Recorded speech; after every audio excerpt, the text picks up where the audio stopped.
ഒമാനിലേക്ക് പോകുന്ന വിദേശയാത്രക്കാർക്ക് മുന്നറിയിപ്പുമായി രാജ്യത്തെ കസ്റ്റംസ് ഡയറക്ടറേറ്റ്. നിരോധിത വസ്തുക്കൾ രാജ്യത്തേക്ക് കൊണ്ടുവരികയോ ഇറക്കുമതി ചെയ്യുകയോ ചെയ്യരുതെന്ന് അധികൃതർ മുന്നറിയിപ്പ് നൽകുകയാണ്. രാജ്യത്ത് വിലക്കുള്ള സാധനങ്ങളുടെ പട്ടികയും കസ്റ്റംസ് പുറത്തുവിട്ടിട്ടുണ്ട്. മയക്കുമരുന്നുകൾ, സ്ഫോടക വസ്തുക്കൾ, സൈനിക യൂണിഫോമിനോട് സാമ്യമുള്ള വസ്തുക്കളും ഉപകരണങ്ങളും തുടങ്ങിയവയെല്ലാം നിരോധിത സാധനങ്ങളുടെ പട്ടികയിലുണ്ട്.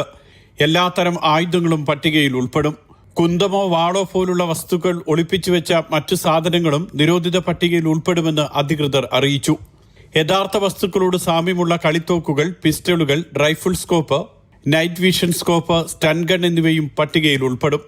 ആനക്കൊമ്പും നിരോധിത വസ്തുക്കളുടെ പട്ടികയിൽ ഉൾപ്പെട്ടിട്ടുണ്ട്. GCC രാജ്യങ്ങളുടെ ഏകീകൃത കസ്റ്റംസ് നിയമവും ഒമാനിലെ ദേശീയ നിയമങ്ങളും അനുസരിച്ചാണ് നിരോധിത വസ്തുക്കളുടെ പട്ടിക തയ്യാറാക്കിയത്. അന്താരാഷ്ട്ര തലത്തിൽ നിരോധിച്ച വസ്തുക്കൾക്കും രാജ്യത്ത് നിരോധനമുണ്ടാകുമെന്ന് പോലീസ് വ്യക്തമാക്കി. കൂടാതെ വ്യാജ ഉൽപ്പന്നങ്ങൾ, കൃത്രിമമായി നിർമ്മിച്ച വസ്തുക്കൾ, ഗുണനിലവാര മാനദണ്ഡങ്ങൾ പാലിക്കാത്ത ഉൽപ്പന്നങ്ങൾ, ബൗദ്ധിക സ്വത്തവകാശങ്ങൾ ലംഘിക്കുന്ന വസ്തുക്കൾ എന്നിവയ്ക്കും നിരോധനമുണ്ട്. ഗൾഫ് രാജ്യങ്ങളിലെ കസ്റ്റംസ് നടപടിക്രമങ്ങൾ ഏകീകരിക്കുന്നതിനാണ് GCC ഏകീകൃത കസ്റ്റംസ് നിയമം കൊണ്ടുവന്നത്. ഒമാനിലേക്ക് യാത്ര ചെയ്യുന്നവർ യാത്രയ്ക്ക് മുൻപ് ഇത്തരം കാര്യങ്ങൾ പരിശോധിച്ച് ഉറപ്പുവരുത്തണമെന്നും അധികൃതർ നിർദ്ദേശിച്ചു. അറിഞ്ഞും അറിയാതെയും നിരോധിത വസ്തുക്കൾ കൊണ്ടുവന്ന സംഭവങ്ങളുമായി ബന്ധപ്പെട്ട് നിരവധി പ്രവാസികൾ പലപ്പോഴായി പിടിയിലായിട്ടുണ്ട്. Mathrubhumi news, Muscat.